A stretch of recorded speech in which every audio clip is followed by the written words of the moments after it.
तो आप ही बताइए कि क्या यहाँ हमारे बच्चों के भविष्य से खिलवाड़ हो रहा है कि नहीं हो रहा है। आप ही बताइए, अगर इस तरह सरकार चलती रही तो क्या वो आपके बच्चों के भविष्य से खिलवाड़ कर रहे हैं या नहीं। बताइए, हाथ उठा के बताइए, आपको लगता है खिलवाड़ हो रहा है कि नहीं। हकीकत तो ये है कि बीजेपी हो या कांग्रेस, दोनों ही पार्टियों ने हमारे बच्चों के भविष्य के साथ खिलवाड़ किया है। एक ने सरकार में रहकर कुछ नहीं किया और दूसरा विपक्ष में रहकर भी हमारे बच्चों की शिक्षा के लिए आवाज नहीं उठा पाया। आपको संविधान में दिया गया जो आरक्षण है वो मिलेगा, परंतु कॉन्ट्रैक्चुअल जॉब्स में कोई आरक्षण की व्यवस्था नहीं है। तो साथियों, ये सरकार सिस्टमैटिक तरीके से आप लोगों का आरक्षण खत्म करने का काम कर रही है। साथियों, पिछले 10 सालों से यहां पर हरियाणा प्रदेश में बीजेपी की सरकार चल रही है और अब चुनाव सर पर है, तो ये बीजेपी के लोग फिर से आपके बीच में आकर आपसे वोट मांगने का काम करने वाले हैं। परंतु साथियों, इस बार आप सबको वोट डालने से पहले इनसे कुछ जरूरी मुद्दों पर सवाल करना बहुत जरूरी है। साथियों, मैं आपसे जाति और धर्म के आधार पर सवाल करने को नहीं कहूंगा। मैं आपसे कहूंगा, इनसे सवाल जरूर करें शिक्षा पे, रोजगार पे और यहां हरियाणा में बढ़ती हुई महंगाई पे। साथियों, यहां मौजूद सभी मां बाप और युवा साथियों से मैं पूछना चाहूंगा कि क्या मिला है आप सबको शिक्षा के नाम पर इस बीजेपी की सरकार में। बताइए साथियों, पिछले बीजेपी के सरकार के चलते हुए पिछले 10 सालों से सरकार ने यहां पे 5000 से ज्यादा प्राइमरी स्कूल बंद करने का काम किया।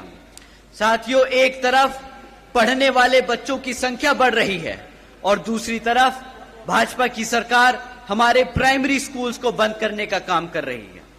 साथियों, आज प्रदेश में 2200 सरकारी सीनियर सेकेंडरी स्कूल्स में 1000 से ज्यादा स्कूलों में प्रिंसिपल नहीं है। साथियों, जब आपके बच्चों के स्कूल बंद कर दिए जाएंगे और जब उन स्कूल बचे कुचे स्कूलों में और अगर पढ़ाने के लिए शिक्षक नहीं होंगे, तो आप ही बताइए कि क्या यहां हमारे बच्चों के भविष्य से खिलवाड़ हो रहा है कि नहीं हो रहा है। आप ही बताइए, अगर इस तरह सरकार चलती रही तो क्या वो आपके बच्चों के भविष्य से खिलवाड़ कर रहे हैं या नहीं। बताइए, हाथ उठा के बताइए, आपको लगता है खिलवाड़ हो रहा है कि नहीं। साथियों, बीजेपी के शासनकाल के दौरान शिक्षा के नाम पर सिर्फ पेपर लीक की खबरें हमें आए दिन सुनने को मिलती आ रही हैं। साथियों, ऐसा कोई भी सरकारी डिपार्टमेंट नहीं बचा जिसकी भर्ती के परीक्षा के पेपर पिछले 5 से 10 सालों में ना लीक हुए हो। आप ही बता दीजिए, जो हमारे युवा साथी आज यहां मौजूद हैं, आपने कितनी सरकारी नौकरियों के लिए परीक्षा दी और कितनी आपके परीक्षा के जो दिए हुए पेपर हैं वो लीक हो गए और आपको नौकरी नहीं दी गई। बताइए, यहां मेरे जितने भी युवा साथी हैं, हाथ उठाकर बताइए।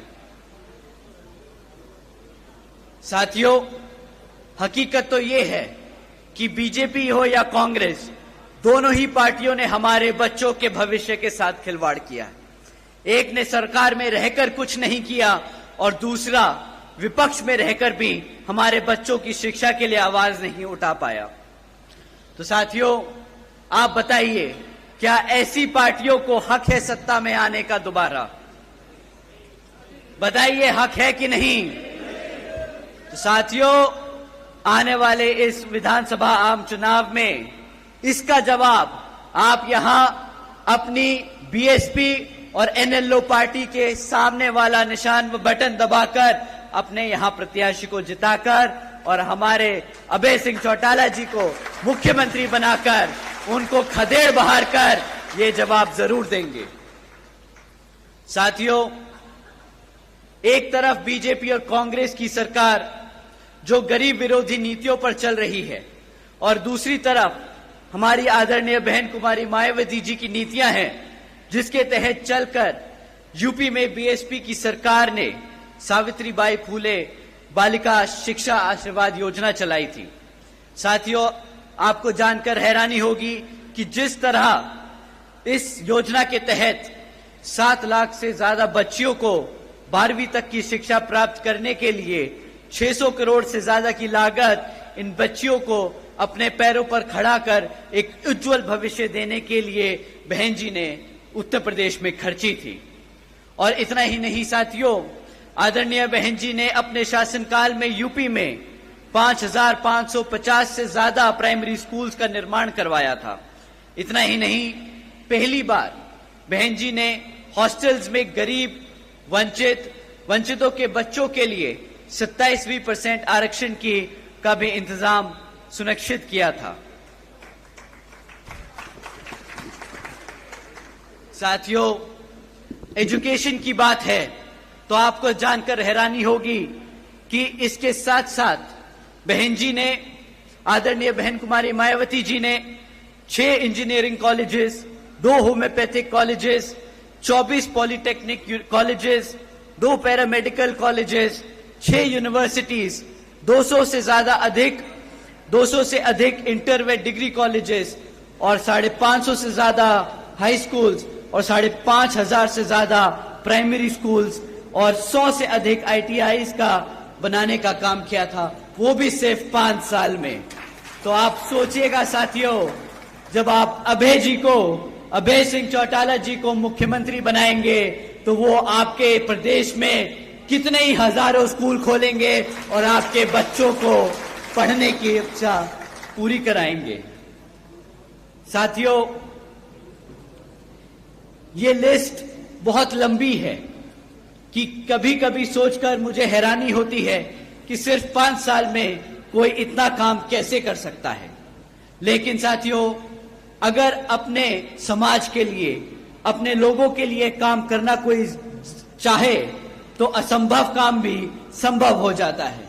परंतु जैसा कि आप जानते हैं, यहां बीजेपी और कांग्रेस की सरकार रही है, उन्होंने कितने दिल से यहां पर आपके बच्चों के प्राइमरी स्कूल्स, कॉलेजेस, यूनिवर्सिटीज बंद करने का काम किया है। तो उनकी असलियत, उनकी मंशा आप सब लोग समझते हैं। परंतु साथियों, बीजेपी की सरकार ने पिछले 10 साल में यहां पर हमारे बच्चों के रोजगार के लिए भी कुछ ज्यादा काम नहीं किया है। आपको जानकर हैरानी होगी कि आज हरियाणा में 40% युवा बेरोजगार घूम रहा है। इतना ही नहीं साथियों, पिछले 10 साल में सरकार में लगातार होने के 10 साल सरकार में होने के लगातार बाद भी आज 2 लाख से ज्यादा सरकारी नौकरियों के पद खाली पड़े हैं। तो साथियों, आप समझ जाइए कि एक तरफ 40% युवा बेरोजगार घूम रहा है और दूसरी तरफ सरकार के पास 2 लाख से ज्यादा पद खाली पड़े हैं। तो आप समझ जाइए कि किस तरह ये सरकार, वो चाहे तो कल रात ही, आने वाले कुछ दिनों में ही हमारे सभी युवाओं को रोजगार दे सकती है। परंतु वो ये रोजगार देने की बजाय कौशल विकास निगम जैसी योजनाएं चलाकर परमानेंट जॉब्स को और कॉन्ट्रैक्चुअल जॉब्स के तहत यहां लोगों को रोजगार दे रही है। आपको जानकर शायद हैरानी हो कि ये जो परमानेंट जॉब्स हैं, इसके तहत आपको संविधान में दिया गया जो आरक्षण है वो मिलेगा, परंतु कॉन्ट्रैक्चुअल जॉब्स में कोई आरक्षण की व्यवस्था नहीं है। तो साथियों, ये सरकार सिस्टमैटिक तरीके से आप लोगों का आरक्षण खत्म करने का काम कर रही है। साथियों, एक तरफ बीजेपी की सरकार ऐसे काम कर रही है जहां हमारे लोगों को गरीब और कमजोर बनाया जा रहा है, और दूसरी तरफ कांग्रेस भी बीजेपी की तरह ही सरकार चला रही है जो ऐसी बीजेपी की तरह उन मुद्दों पर उसे घेर नहीं रही तबकि वो ऑपोजिशन में बैठी है। साथियों, आप लोगों को समझना होगा कि किस तरह बीजेपी आपके बच्चों को, आपके भविष्य को खत्म करने का काम कर रही है और कांग्रेस उनका चुपचाप विपक्ष में बैठकर उनका साथ दे रही है। साथियों, आपको जानकर हैरानी होगी कि एक तरफ ऐसी बीजेपी और कांग्रेस की सरकार है और दूसरी तरफ हमारे आदरणीय बहन कुमारी मायावती जी के शासनकाल के दौरान बसपा की सरकार ने यूपी में 90,000 से ज्यादा अधिक शिक्षकों को नौकरी दी थी, 1 लाख से अधिक सफाई कर्मचारियों को भर्ती किया था, 2 लाख से अधिक जवान पुलिस फोर्स में भर्ती की थी और 30 लाख से अधिक हमारे अपर कास्ट समाज के कमजोर लोगों को विभिन्न सरकारी नौकरियों देने का काम किया था। इतना ही नहीं बल्कि बहन जी के शासनकाल के दौरान बसपा की सरकार ने कृषि एवं संबंधित कार्यों में मिनिमम वेज को 55 रुपए से बढ़ाकर 100 रुपए प्रतिदिन किया था और अन्य पिछड़े वर्गों के लोगों की क्रीमी लेयर की वार्षिक आय को भी 3 लाख से बढ़ाकर 5 लाख रुपए करने का काम किया था। साथ ही साथ बहन जी ने गन्ना खरीद के दाम भी दुगने कर दिए थे। साथियों, उसी तरह जब आप अभय जी को यहां पर मुख्यमंत्री बनाने का काम करेंगे तो उसी तरह यहां पर भी आपकी फसल का सही दाम दिलाने का हमारे मुख्यमंत्री जी आप लोगों का पूरा काम करेंगे। साथियों, महंगाई पे मैं आप लोगों को क्या ही बोलूं। बीजेपी की सरकार एक तरफ बोलती है कि मुफ्त में राशन देने की स्कीम चलाकर कि हमने मित्रों आज बीजेपी के सरकार ने 80 करोड़ से ज्यादा देशवासियों को मुफ्त में राशन देने का काम किया है, परंतु इन्हें समझ नहीं आता कि अगर आप 80 करोड़ जनता को मुफ्त में राशन देने का काम कर रहे हैं तो इसका मतलब ये 80 करोड़ जनता अपने पैरों पर खुद खड़े होकर अपने आप कमा नहीं सकती, अपने आप राशन नहीं खरीद सकती। तो साथियों, जो सरकार आपके समाज को, आपके भविष्य को इस कदर खोखला कर दे कि वो अपने घर में खुद ही राशन खरीद कर अपने माँ बाप को ना खिला सके, तो क्या ऐसी सरकार को आप चाहेंगे कि वो सत्ता में बनी रहे या नहीं? तो साथियों, समय आ गया है ऐसी सरकार को सत्ता से उखाड़ फेंक यहां पर अभय सिंह चौटाला जी को मुख्यमंत्री बनाकर अपने भविष्य को सुरक्षित करने का।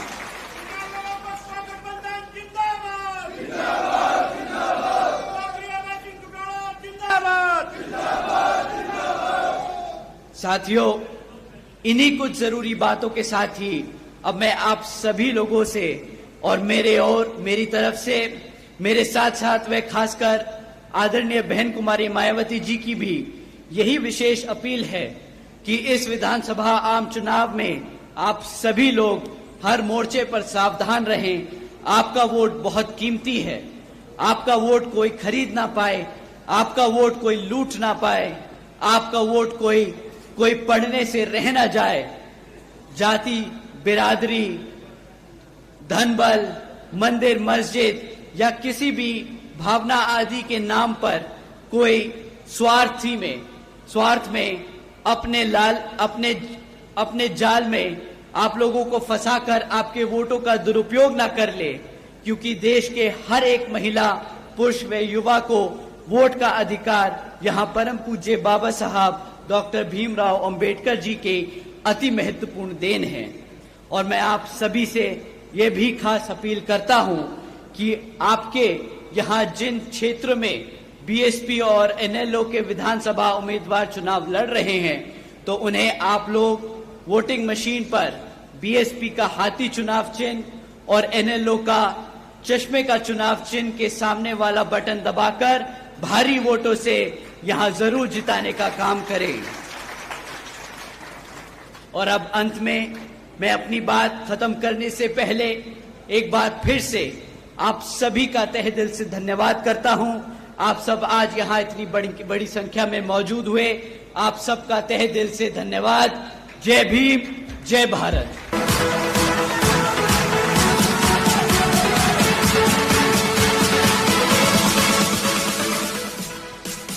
तो अब हमारे बीच में माननीय श्री, तालियों के साथ स्वागत।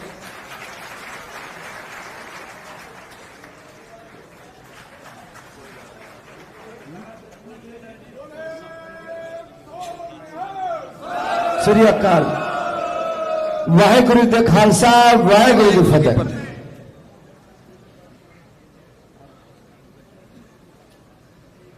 अब आपके बीच में